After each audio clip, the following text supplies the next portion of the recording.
নাও চলে এসেছি mango cheese cake নিয়ে। অনেক রেসিপি দেখছি ম্যাঙ্গো চিজ কেক, আমি এর আগে কোনোদিনও বানিয়ে দেখিনি। ম্যাঙ্গো চিজ কেকটা ফার্স্ট টাইম বানাচ্ছি।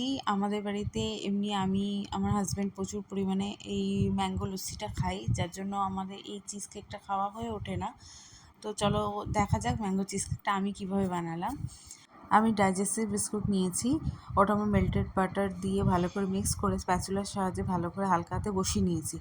মিক্সিং জারের মধ্যে নিয়ে নিয়েছি ছোটো একটা চিজ কিউব, টক দই আর ছোট ছোট করে কাটা আমগুলো, সঙ্গে আইসিং সুগার। এবার এটাকে ভালো করে পেস্ট করে নিয়েছি।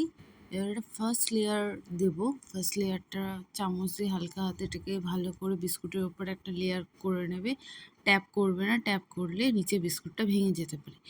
আরও কিছু আমের স্লাইস নিয়ে নিয়েছি। এবার হচ্ছে সেকেন্ড লেয়ার। এবার এই আমগুলো পাফ তৈরি করে নিয়ে আবার সেকেন্ড লেয়ার দিয়ে দিতে হবে। দেখো এখানে বোঝা যাচ্ছে 2-3টে লেয়ার। ফার্স্ট লেয়ার বিস্কুটের, সেকেন্ড লেয়ার হচ্ছে চিজ, টক দই আর ম্যাঙ্গো আইসিং সুগার দিয়ে, আর থার্ড লেয়ারটা হচ্ছে অনলি ফর আম দিয়ে।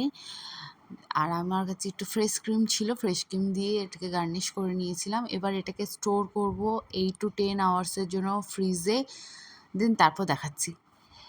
চলে এসেছি, এটা প্রায় রাত্রি 10টার সময় আমি বার করেছিলাম। দেন এখানে ছোটো ছোটো আমের কিউব দিয়ে সাজিয়ে নিয়েছিলাম। আমার তো এটা খেতে ভীষণ ভালো লেগেছিলো। তোমাদের কার কার এটা খেতে পছন্দ জানিও।